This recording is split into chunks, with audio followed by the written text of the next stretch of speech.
Alors, avec la conférence qui va suivre, vous allez voyager sur Jupiter et sur Saturne, parce que celui qui va vous guider dans ce voyage n'est autre que, on pourrait un peu dire, monsieur météo des planètes du système solaire, et plus particulièrement des planètes géantes du système solaire. Ce spécialiste des nuées extraterrestres, il est professeur à Sorbonne Université, chercheur au laboratoire de météorologie dynamique. Merci d'accueillir Aymeric Spiga.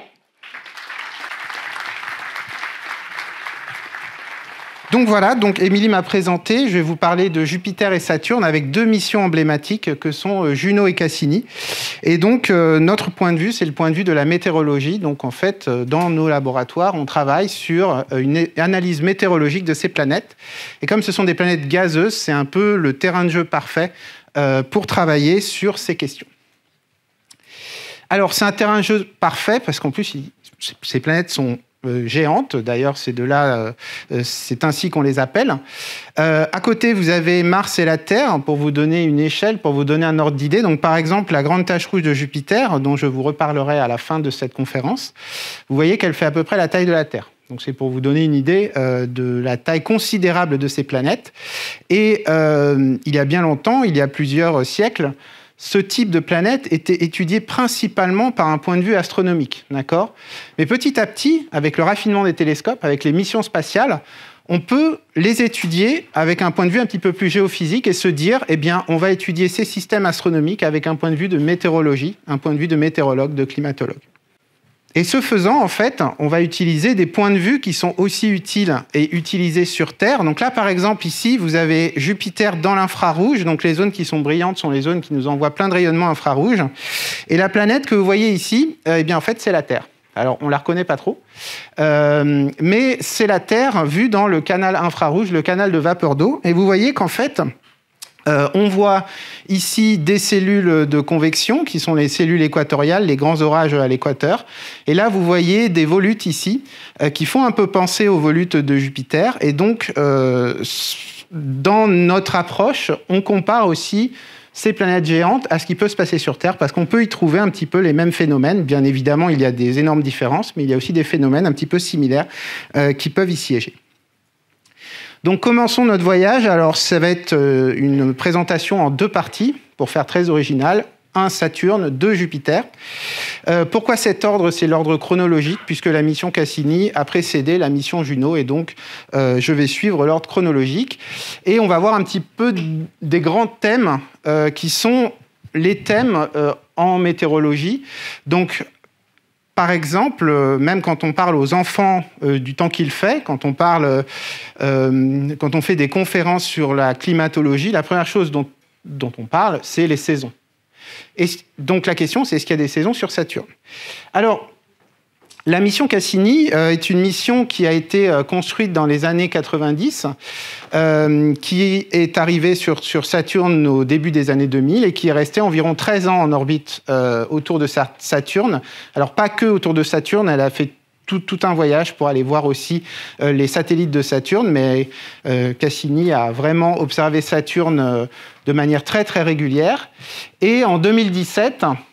ici, vous avez la couverture d'un journal de référence de la communauté qui a commémoré en fait la fin de la mission Cassini. Donc la mission Cassini s'est rapprochée de Saturne pour faire des observations à très haute résolution, des images de phénomènes météorologiques, entre autres. Et également, cela a permis de mesurer la masse des anneaux de Saturne. Sujet dont je ne parlerai pas aujourd'hui. Et à la fin, eh bien, Saturne a plongé dans l'atmosphère. Cassini a plongé dans l'atmosphère de Saturne et pas l'inverse, ce serait bizarre. Et donc a tout simplement disparu et brûlé, et donc a fini dans Saturne. Alors, en fait, le trait en couleur que vous voyez ici, c'est toute la durée de la mission Cassini. Alors, quand je vous dis une mission qui dure 13 ans, 13 ans, c'est quand même assez long pour une mission. C'est quand même très respectable, mais ça n'est que un petit peu moins d'une demi-année Saturne, puisqu'une année Saturne fait 30 ans.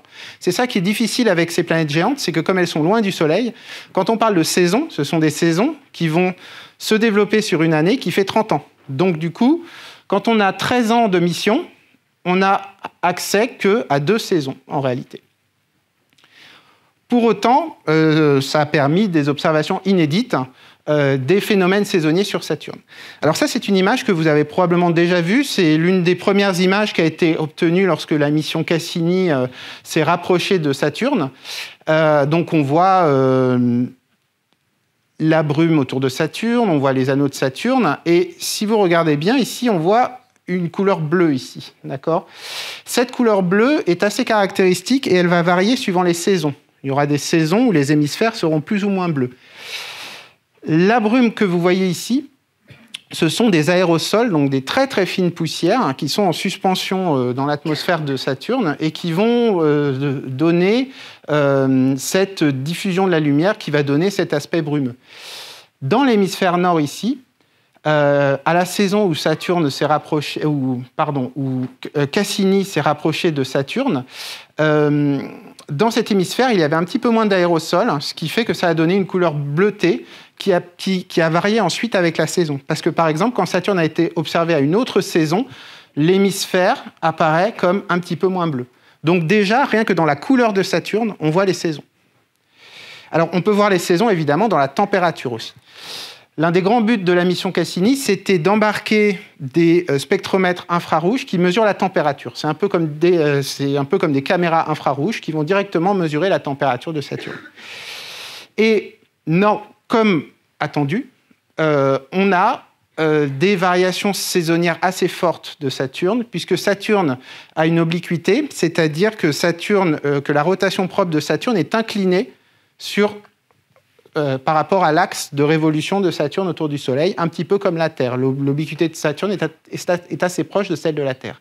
Ça signifie que entre le début de la mission en bleu et la fin de la mission en rouge, ici vous avez la température et puis là c'est la latitude, avec le nord à droite et le sud à gauche, on voit que l'écart de température s'est complètement inversé au cours de la saison et donc on a des effets saisonniers sur Saturne qui sont très forts. Alors ça, c'est important de les étudier parce que, par exemple, on essaye de comprendre les différences entre Saturne et Jupiter. Et l'un des éléments, c'est que Jupiter, au contraire, est très peu incliné sur son axe de rotation, ce qui veut dire que les saisons sur Jupiter vont être beaucoup moins fortes.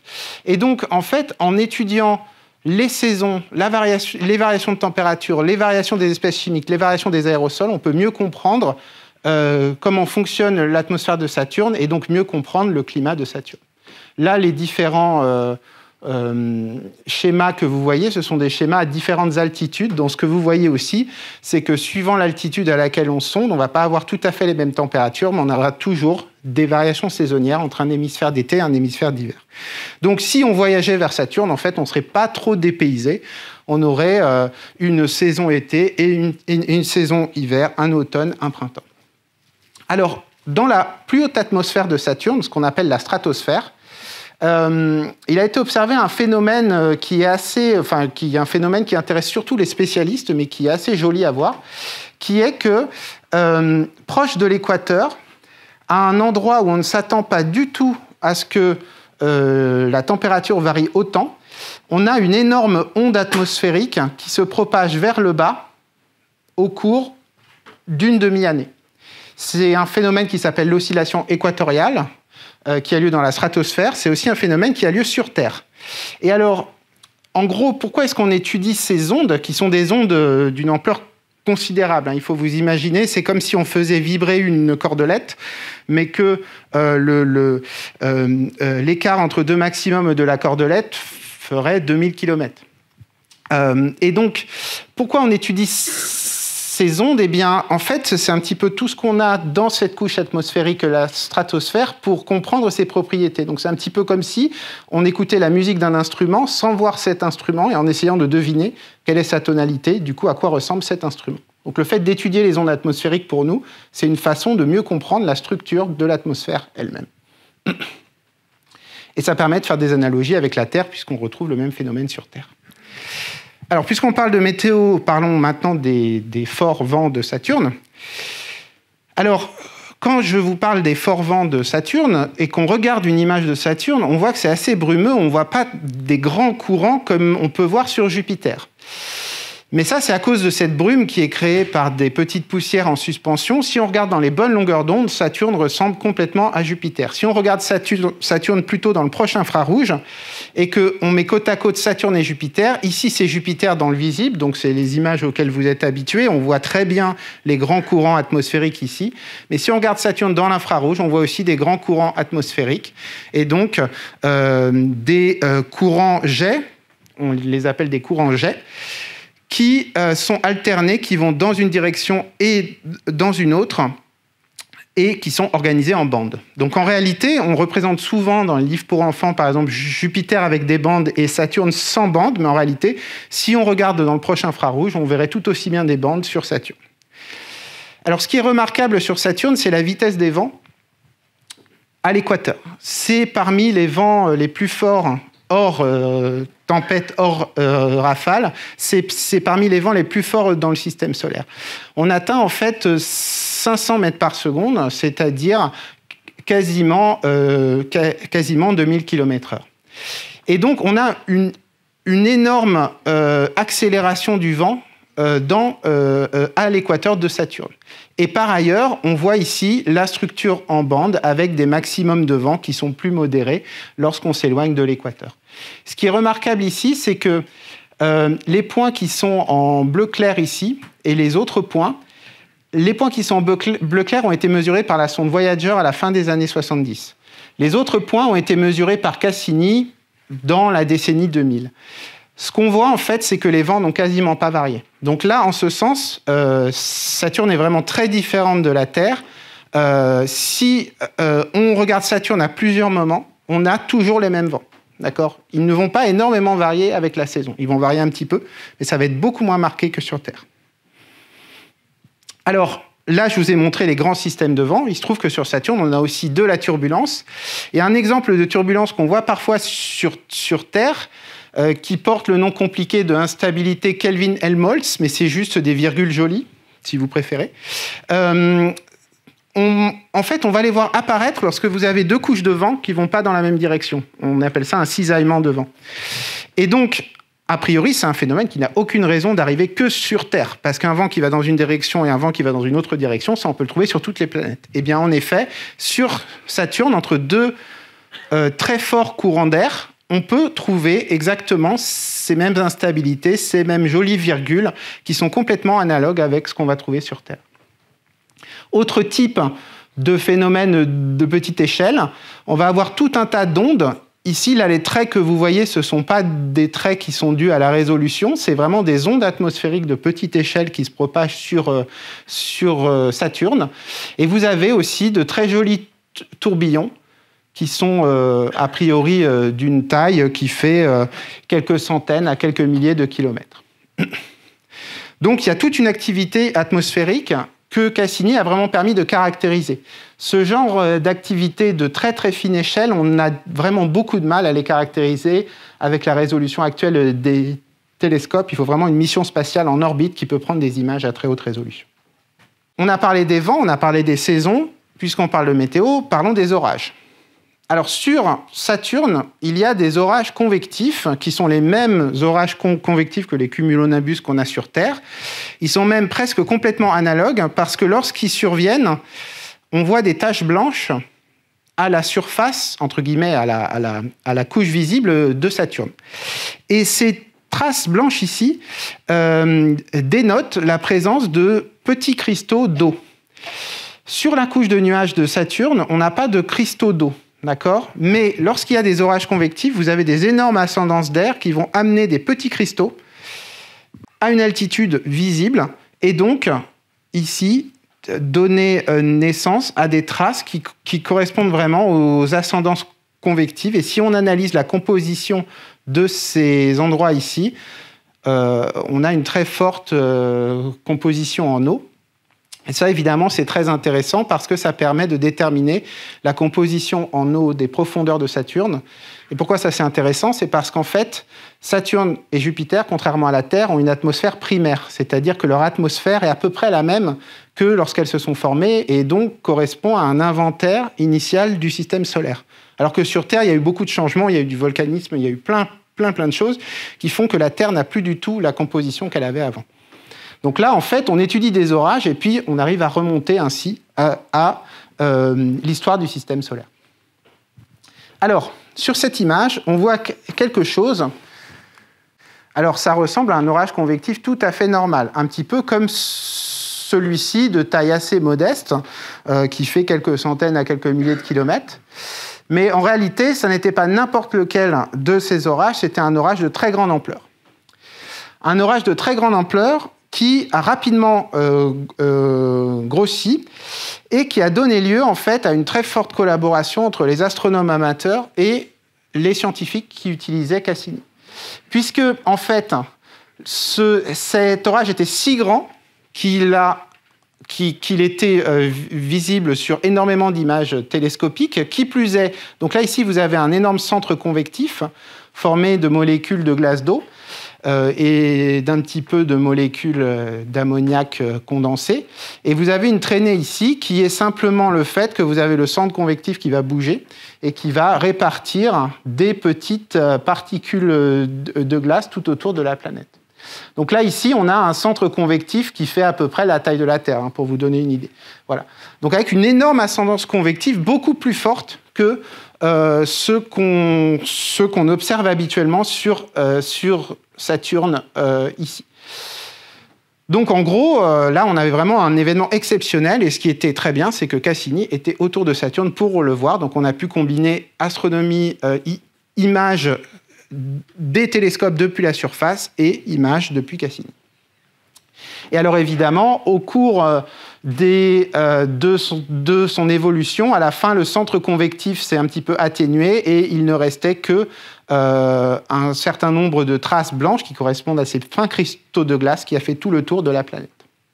Voilà. Donc c'était un événement vraiment exceptionnel. Ce type de grande tempête avait déjà été observé en 1990. Donc si vous faites le calcul, c'était 20 ans avant. D'accord ? Pour autant, ce type de tempête n'est pas attendu tous les 20 ans, elle est attendue normalement tous les 30 ans, à une saison un peu particulière. Là, ici, la précédente, donc celle que je vous ai montrée, a eu lieu en 2010, la précédente avait lieu en 1990, ce qui veut dire que celle qui a eu lieu en 2010 était un peu en avance. Donc on ne s'attendait pas à la voir au relativement début de la mission Cassini, et pourtant on l'a vu, donc ça c'était une très bonne nouvelle. Donc ce que ça dit, tout ça, c'est que c'est une tempête qui va arriver chaque année Saturne.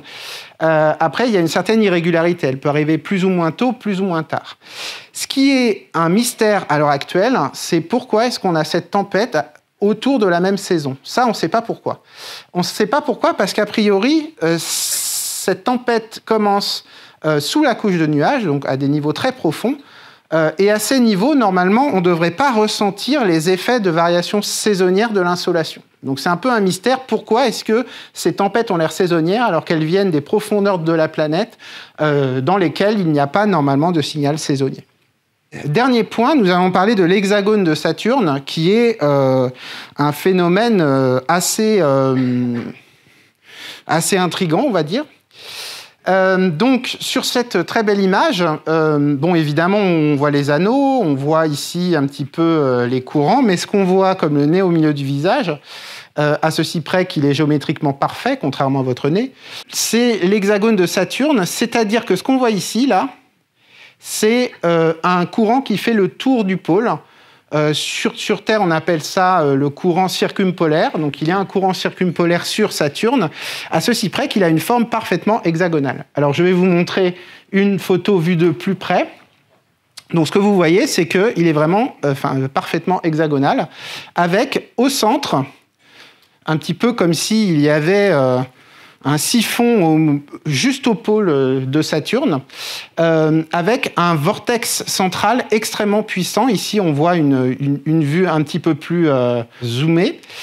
Ici, l'étendue, c'est à peu près 1000 km, d'accord ? Et les vents, c'est à peu près 540 km/h, c'est-à-dire à peu près 4 fois les vents typiques qu'on va avoir dans un ouragan terrestre. Voilà.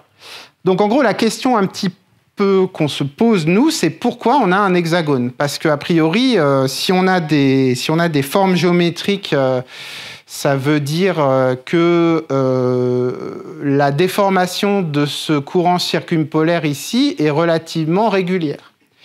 Et ça, ce n'est pas nécessairement attendu. Pourquoi? Parce que normalement, un courant circumpolaire, il va se déformer de manière assez désordonnée, donc il n'a pas de raison d'avoir une déformation aussi ordonnée, à moins qu'une perturbation de mode 6, donc 1, 2, 3, 4, 5, 6, les sommets, soit dominante. Donc, pour cela, ce qu'on fait, c'est qu'on fait des simulations numériques. Et donc, en particulier dans mon équipe, on travaille beaucoup là-dessus. On essaye de comprendre ce qui se passe sur Saturne et sur Jupiter avec des simulations numériques. Donc, ce que vous voyez ici, c'est que, en fait, on a bien des courants alternés comme les observations. Donc là, on est très content. Et maintenant, on va voir est-ce qu'il y a un hexagone ou pas dans nos simulations. Et pour cela, je vais vous montrer un petit film.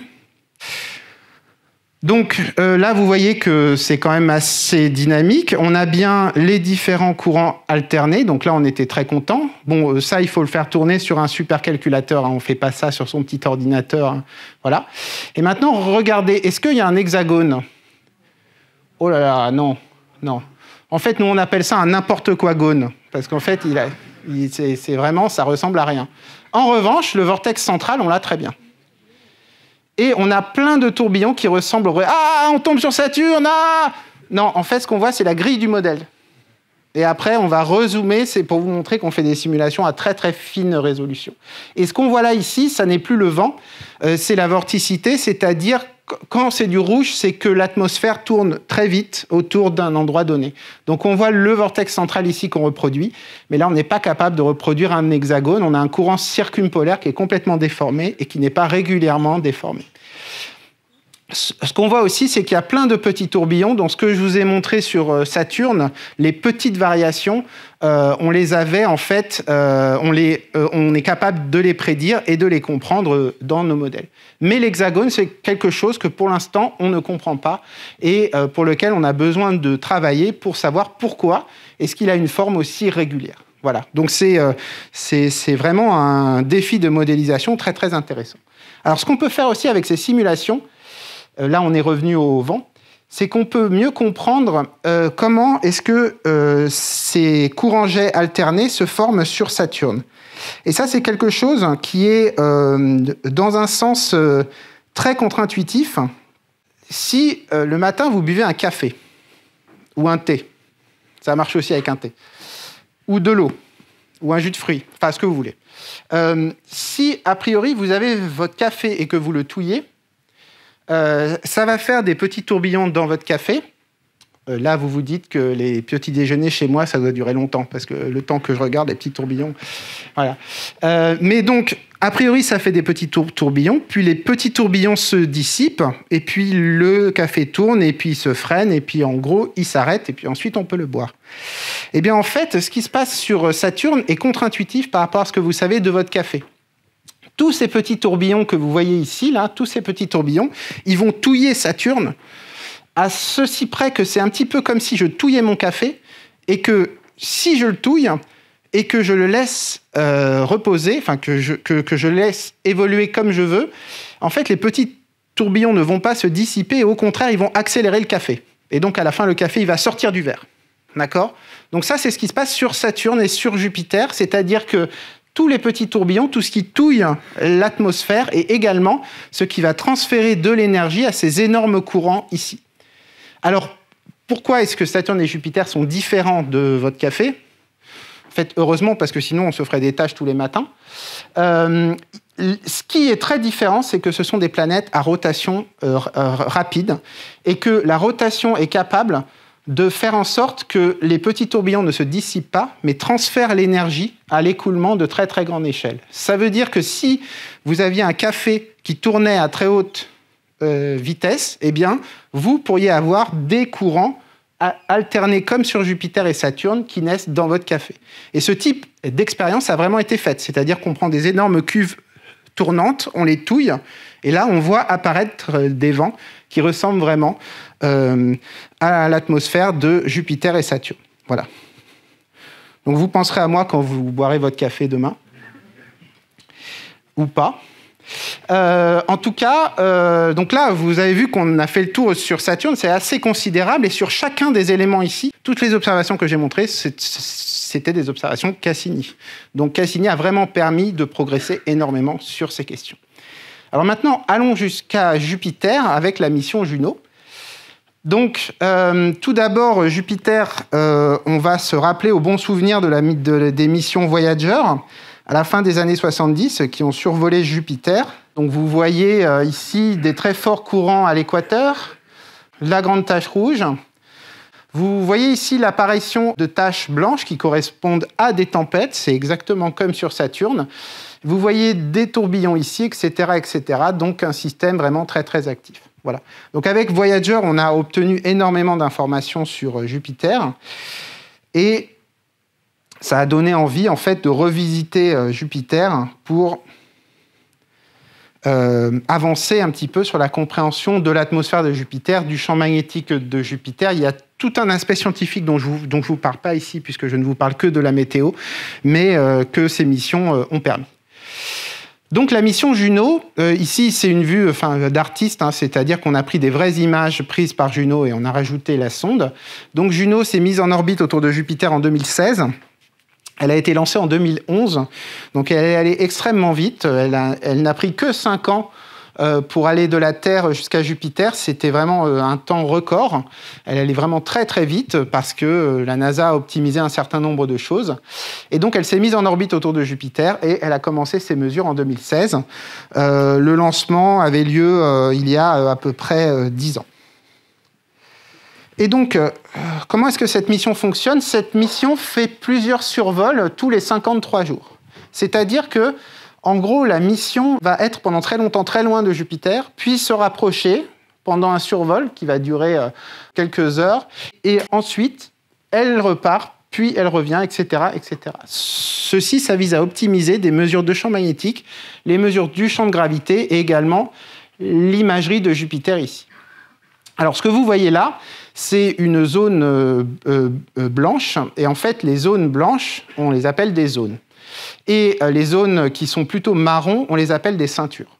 Les zones blanches sont très intéressantes parce que les zones blanches sont le siège d'ascendance très forte et sont en général le siège d'orage très caractérisé que vous voyez un petit peu ici parce que vous voyez des petits points là. Chaque petit point correspond à un énorme cumulonimbus, le plus gros nuage d'orage auquel vous pourriez penser. Voilà. Donc on a des images de très très haute résolution.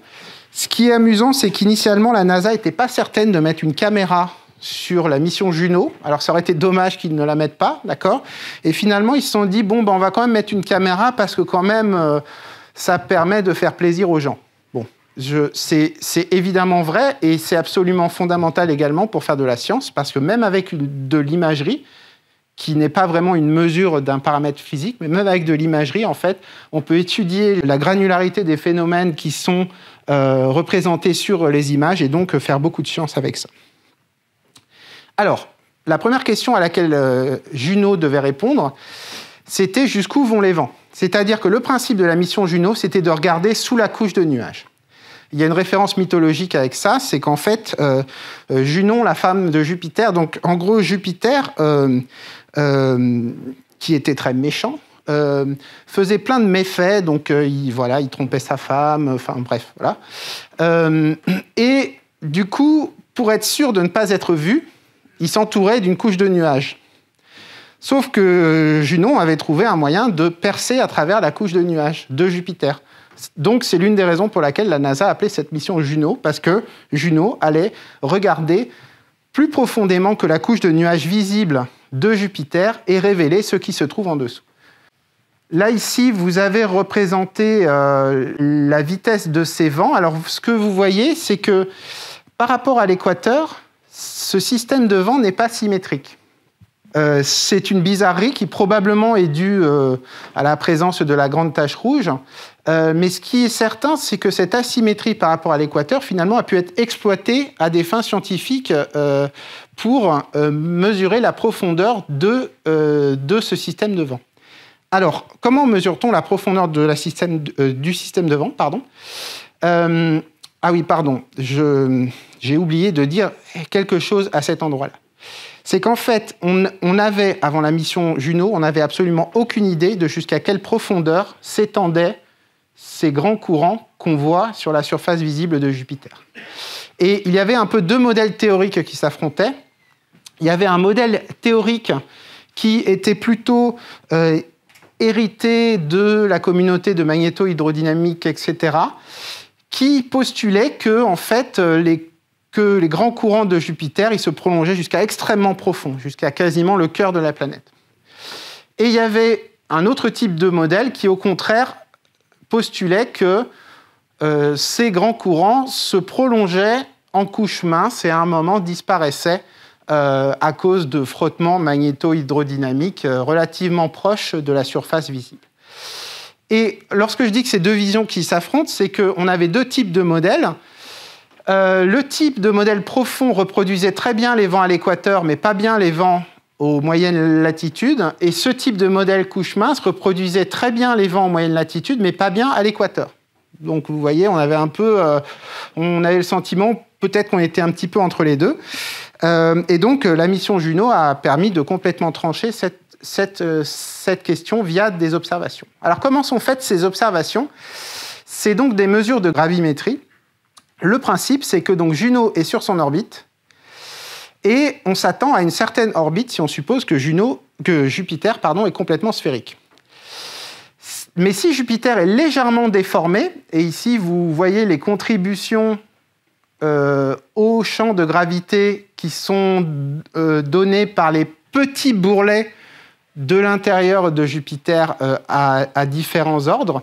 Si vous avez des répartitions de masse qui changent à l'intérieur de Jupiter, par exemple parce que les vents sont profonds ou pas, eh bien vous allez avoir des légères déviations de l'orbite de Juno par rapport à ce à quoi on s'attend.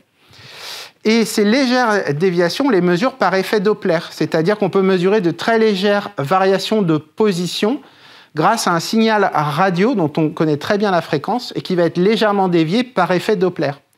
Et ça marche exactement comme quand vous écoutez une ambulance qui avance et vous êtes capable de dire à peu près à quelle distance elle est. D'accord ? Si vous êtes un petit peu habitué. Eh bien là, c'est exactement le même principe. Et donc, grâce à cela, sans rentrer dans l'intérieur de Jupiter, on peut savoir est-ce que les vents se prolongent très profondément ou pas à l'intérieur de Jupiter.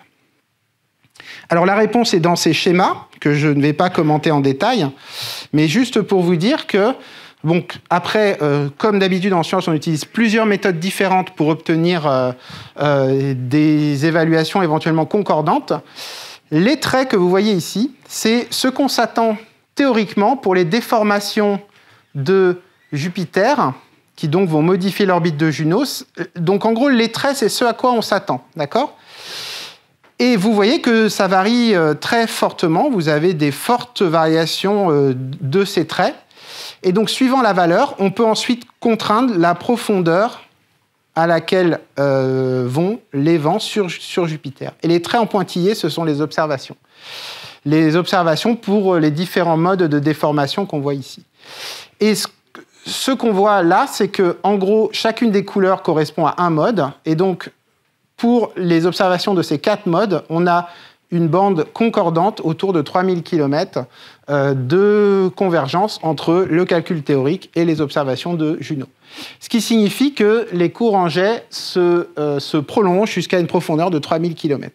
Et donc, il se passe exactement ce qu'on aurait presque pu deviner d'après les modèles, c'est-à-dire que ni l'un ni l'autre des modèles n'avaient raison. On a quelque chose d'un petit peu intermédiaire, c'est-à-dire qu'on a une atmosphère très profonde. Pour vous donner une idée, l'atmosphère de la Terre, ça fait 100 km, maximum. Ça va même faire ça va même ne faire que 50 ou 80 km si on pense à l'atmosphère météorologique. Et là, on a une atmosphère qui fait 3000 km de profondeur.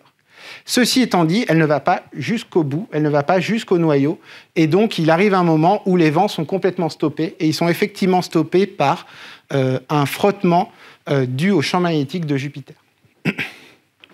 Voilà, donc là, Juno a vraiment permis de répondre à une question scientifique majeure sur l'intérieur de Jupiter. Ce qu'a permis Juno également, c'était d'observer les régions polaires de Jupiter, parce que ça, les télescopes ne le peuvent pas.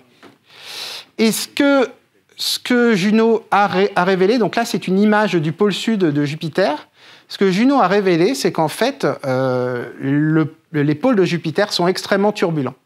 Ça, c'était un peu inattendu parce qu'on s'attendait à ce que ce soit comme Saturne, qui a un courant circumpolaire, etc. Mais là, absolument pas. Vous avez une atmosphère qui est extrêmement turbulente au pôle, et on n'est pas sûr de comprendre pourquoi. Donc là, Juno a fait une grande découverte et nous amène plus de questions, donc c'est très bien, on va encore avoir du travail. Et ce que vous voyez également, c'est que quand on regarde proche du pôle, on voit qu'il y a des grands vortex qui sont très bien organisés ici. Donc, ce qui est au centre de l'image ici, c'est le pôle sud ici, pôle nord ici. Et autour des pôles, on voit qu'il y a des grands vortex ici. Ces grands vortex sont relativement fixes.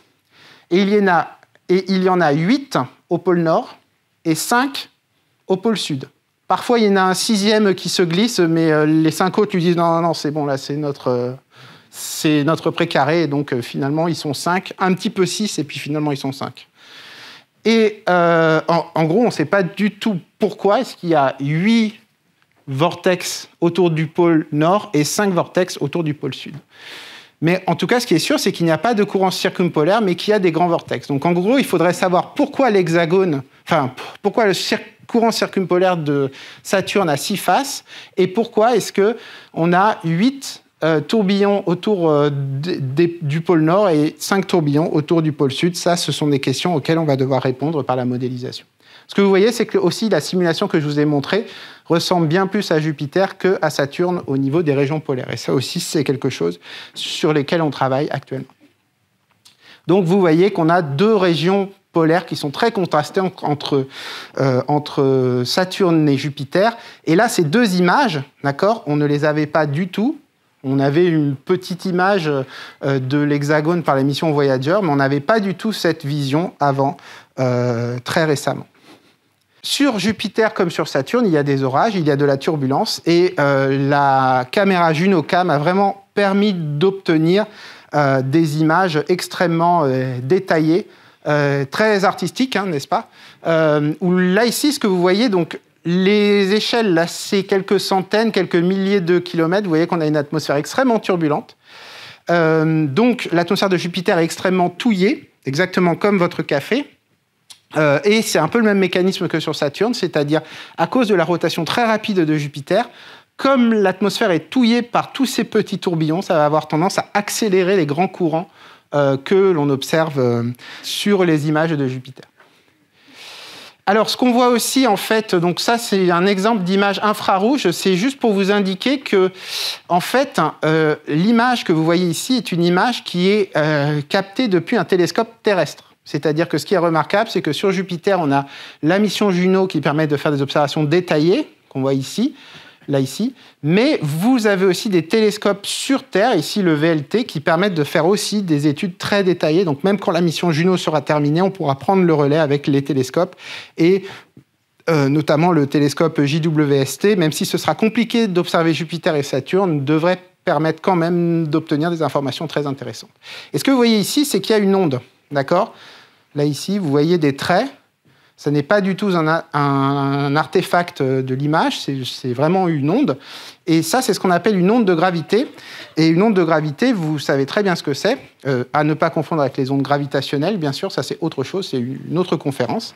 Les ondes de gravité, c'est ce que vous voyez quand vous avez une montagne et que vous avez un vent incident. D'accord ? Et là, vous voyez des belles ondes ici. Donc là, c'est vu sur Terre depuis l'espace. Alors, le seul problème, c'est qu'il n'y a pas de surface sur Saturne. Enfin, sur Jupiter, pardon. Enfin, sur Saturne non plus, hein, il n'y a pas de surface. Donc, si on voit ces ondes, là, ici, ça veut dire que c'est autre chose que la montagne qui va créer ce type d'onde. Alors, ce qui est intéressant, c'est que dans ce cas-là, les ondes qu'on voit ici sont dues à la survenue de grands orages. C'est-à-dire que quand vous êtes un courant atmosphérique, que vous rencontrez une montagne, la montagne va vous perturber et ça va créer des ondes. Mais vous avez une autre façon de faire, c'est que si vous êtes un courant qui se balade, si vous rencontrez une énorme cellule convective, elle va aussi vous perturber et donc elle va créer des ondes. Et donc les orages dont je parle, on les voit ici en fait. Là ici, chaque point blanc ici va être un point d'une taille de quelques dizaines à centaines de kilomètres, qui sont des énormes orages convectifs, comme il peut y avoir sur Saturne, sur Terre. Et là, c'est blanc exactement pour les mêmes raisons que Saturne, c'est-à-dire des petits grains de glace d'eau qui se forment dans ces orages.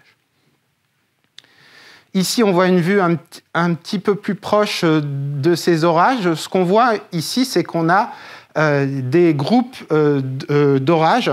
En météorologie, on appelle ça des clusters d'orages, mais j'hésite un peu à utiliser ce terme en ce moment.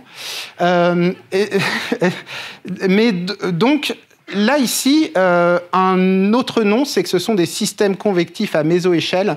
Et là, ce sont des systèmes où il y a une très forte analogie entre ce qui se passe sur Terre et ce qui se passe ici sur Jupiter. Alors après, évidemment, on est dans le cas de la Terre avec une planète avec une surface et dans le cas de Jupiter avec une planète qui n'a pas de surface, mais les processus qui se passent à l'intérieur de ces orages sont très proches entre la Terre et Jupiter. Où trouve-t-on le plus d'orages sur Jupiter ? Eh bien, la réponse a pu être donnée par Juno. Il se trouve que les orages, en fait, ils sont aux hautes latitudes. C'est-à-dire, en gros, sur Jupiter, c'est comme si on était sur Terre et qu'il y avait des orages exclusivement, principalement, en Antarctique et en Arctique. Donc ça, ici, c'est une image d'artiste. Ce n'est pas quelque chose qu'on a vraiment observé. Mais ce qu'on a observé ici, alors ce qu'on observe, c'est des signaux radio qui sont causés par les éclairs. D'accord ? Donc c'est indirect, mais la puissance des signaux radio que l'on capte donne une idée sur la puissance des orages. Et il y a énormément d'orages dans les hautes latitudes nord. Il y en a même moins, en fait, dans les hautes latitudes sud. Donc, c'est surtout au nord qu'on va trouver des orages. On a donc des orages qui ne sont pas uniformes sur Jupiter, et ça, on le retient. Et en particulier, ce qui est très marquant, c'est qu'il y a très peu d'orages à l'équateur, contrairement à ce à quoi on aurait pu s'attendre. Alors, Juno a permis une autre observation, toujours en allant vers les profondeurs de Jupiter. C'est-à-dire que normalement, Juno aurait dû permettre de mesurer la température. Parce que, avant que Juno ne fasse ces mesures, on s'est dit, bon, l'ammoniac est probablement très bien mélangé sous la couche de nuages. Donc, quand on a un composé chimique bien mélangé, on peut l'utiliser comme thermomètre, parce que son émission thermique ne va pas dépendre de sa concentration, elle ne va dépendre que de la température, et donc on peut l'utiliser comme thermomètre. Donc, Juno a fait une première estimation du champ d'ammoniac, juste pour être sûr qu'il est bien uniforme. Et en gros, on est tombé sur ça, c'est-à-dire pas uniforme du tout. Donc ça, c'était un peu une surprise. Donc du coup, on ne peut pas trop utiliser l'ammoniac comme thermomètre. Donc c'est un peu embêtant, mais ce n'est pas grave parce que ça nous donne d'autres informations. Là, ici, ce qu'on aurait dû voir, c'est du rouge partout. Et là, ce qu'on voit, c'est que juste en dessous de la couche de nuages, on a beaucoup moins, sauf à l'équateur, on a beaucoup moins d'ammoniac que ce à quoi on s'attendrait. Ça, c'était donc un mystère. Et un collègue français, Tristan Guillot, a proposé un scénario pour ça, pour expliquer cela. Et ce qui est intéressant avec ce scénario, c'est qu'il fait le lien entre deux observations Juno. Il fait le lien entre cette observation où il y a une relative pauvreté de l'ammoniac dans les hautes latitudes et l'observation qu'il y a beaucoup d'orages aux hautes latitudes sur Jupiter. Son scénario, ce qu'il propose, c'est un scénario à base de grêlons d'ammoniac antigel. Je vous ai dit que les orages sur Jupiter fonctionnaient comme sur Terre. Là, c'est un exemple où c'est un processus qui est très jovien. D'accord ? Alors, comment ça marche ? Eh bien, en fait, ce qui se passe, c'est que donc, au sein de cette cellule convective, vous avez une ascendance. Donc, au début, vous avez des cristaux d'eau qui remontent. Et ensuite, ils arrivent dans une couche qui est très riche en ammoniac. Et cette couche qui est très riche en ammoniac, quand vous avez un mélange entre ammoniac et eau, l'ammoniac va agir comme un antigel, d'accord ? Comme dans votre voiture. Et donc, en quelque sorte, au lieu d'avoir un cristal de glace d'eau, qu'on devrait trouver à ces températures, on se retrouve avec non pas un cristal de glace, mais une goutte de mélange d'ammoniac et d'eau, à haute altitude ici. Et cette goutte grandit, puis ensuite, on a une couche de glace qui se forme autour. Et ensuite, elle va redescendre non pas par les courants d'air, mais elle va redescendre par précipitation. Parce que du coup, ce cristal de glace ici devient tellement gros que c'est un énorme grêlon et du coup, ça tombe. Les grêlons sur Terre se forment de la même façon, c'est-à-dire qu'habituellement, on a soit des cristaux de glace en altitude, soit des gouttes de pluie. Mais si on est à une température qui est un peu intermédiaire, qui est proche de l'équilibre liquide-vapeur et de l'équilibre solide-liquide, on va pouvoir avoir des gouttes de liquide qui vont grossir et ensuite geler et donner naissance à des grêlons. Donc en fait, il y a des grêlons avec des énormes orages sur Jupiter, à ceci près que ces grêlons sont formés d'un mélange d'ammoniac. Alors du coup, regardons donc à quoi pourrait ressembler une plongée dans la couche de Jupiter. Là, ici, c'est une vue d'artiste sur plongeons à l'intérieur de ces orages sur Jupiter. Et là, en fait, on n'y passerait pas ses vacances, hein, vous allez voir. Bon, il fait sombre, il y a plein d'orages. Donc ces orages, c'est ce qui a donné des ondes radio qui ont été détectées ensuite par Juno. La résolution n'est pas très bonne, mais on voit ici des énormes ascendances ici. Et à l'intérieur, ici, là, vous voyez, ceux qui tombent, ce sont des grosses boules molles de grêlons, super bizarres, formées d'un mélange d'ammoniac et d'eau. Ça a été fait par la NASA, mais ce scénario a été trouvé par un des collègues français, en collaboration évidemment avec tous les chercheurs et les chercheuses à l'international. Finissons cette conférence par la grande tache rouge. C'est un peu comme dans un concert, on met le tube à la fin pour être sûr que les gens restent. Cassini, en fait, a lui-même observé la grande tache rouge. Enfin, on pense que c'est la grande tache rouge. Alors là, c'est la convention des astronomes, c'est-à-dire que le sud est... que la planète est inversée. Et ici, à 20 degrés de latitude, il y a une énorme tache et on pense que la grande tache rouge, encore observée à l'heure actuelle, est un anticyclone qui dure depuis près de 400 ans. Alors, ici, vous voyez une image Juno, donc on voit très bien la grande tache rouge, et Juno a fait des survols spécifiques de la grande tache rouge pour l'observer à très très haute résolution. Alors, quelle est la vitesse des vents dans la grande tache rouge de Jupiter ? C'est 700 km/h. Je vous rappelle que le vent le plus puissant enregistré à la surface de la Terre, c'est entre 350 et 400 km/h. Donc, dans la grande tache rouge, c'est 700 km/h. Et je l'ai dit au début de cette conférence, la taille de la grande tache rouge, ça fait à peu près la taille de la Terre. Donc, ce que vous voyez là, ça fait la taille de la Terre. D'accord ? Donc, en fait, c'est vraiment énorme. C'est un anticyclone. Alors, souvent, on dit que la grande tache rouge est une tempête. Non, ça n'est pas une tempête. C'est un anticyclone, ce qui n'est pas la même chose. Un anticyclone, c'est un système météorologique de très grande envergure, avec une haute pression en son centre. Après, ce qui se passe, c'est que au sein de cet anticyclone, contrairement aux anticyclones sur Terre, où on va plutôt avoir du beau temps et avoir un temps relativement stable, les anticyclones sur Jupiter n'ont pas le même comportement que sur Terre. On va plutôt avoir du temps orageux au sein de cet anticyclone. Et vous le voyez bien ici, là. Là, vous voyez qu'il y a des petites cellules convectives ici, au sein de la grande tache rouge. Donc la grande tache rouge n'est pas elle-même une tempête, mais il y a des tempêtes à l'intérieur de la grande tache rouge.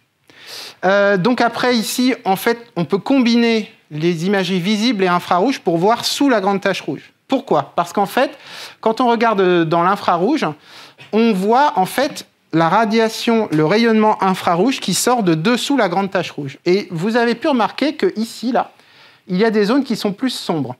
En fait, ces zones qui sont plus sombres sont simplement des zones qui sont moins nuageuses. Et donc, comme ces zones sont moins nuageuses, on va voir plus facilement le rayonnement infrarouge sous la grande tache rouge émerger. Et ce rayonnement infrarouge, en fait, on le voit ici, là. C'est-à-dire que les endroits qui sont sombres dans le visible sont brillants dans l'infrarouge parce qu'on voit la radiation, on voit le rayonnement sortir de l'intérieur de la planète. Alors, pour finir, ça, c'est un article qui est sorti hier. D'accord ? C'est en fait la profondeur de la grande tache rouge. C'est-à-dire, je vous ai dit que Juno est capable de voir à travers les nuages. Donc la question, c'était, les grands vents, là, ils vont jusqu'à 3000 km. La grande tache rouge, jusqu'à quelle profondeur va-t-elle ? Et bien en fait, la grande tache rouge, par rapport à ces grands systèmes de vent qui vont jusqu'à 3000 km, ça ressemble plutôt à un pancake, parce que ça ne va que, entre guillemets, jusqu'à 350 km. Bon, ça fait quand même 3 fois la taille de l'atmosphère terrestre, hein, d'accord ? Mais en gros, ça veut dire que la grande tache rouge est un énorme anticyclone qui, au final, est assez superficiel, d'accord ? Il ne se prolonge pas de manière très profonde dans les profondeurs de Jupiter. Et ça, en fait, c'est un résultat qu'on ne pouvait pas prédire avant Juno. Il y avait beaucoup de questions qui tournaient autour du fait que la grande stabilité de cette grande tache rouge pendant quasiment 4 siècles, la question c'était, eh bien, peut-être que cette grande tache rouge se prolonge très profondément et donc il y a des mécanismes qui la maintiennent. Et bien, en fait, non, ça n'est pas ça. C'est vraiment un anticyclone relativement superficiel qui dure depuis 400 ans. Et donc là, on est encore en train de travailler pour essayer de comprendre pourquoi est-ce que cette grande tache rouge se maintient aussi longtemps. J'en ai fini. Je vous remercie de votre attention et de votre participation.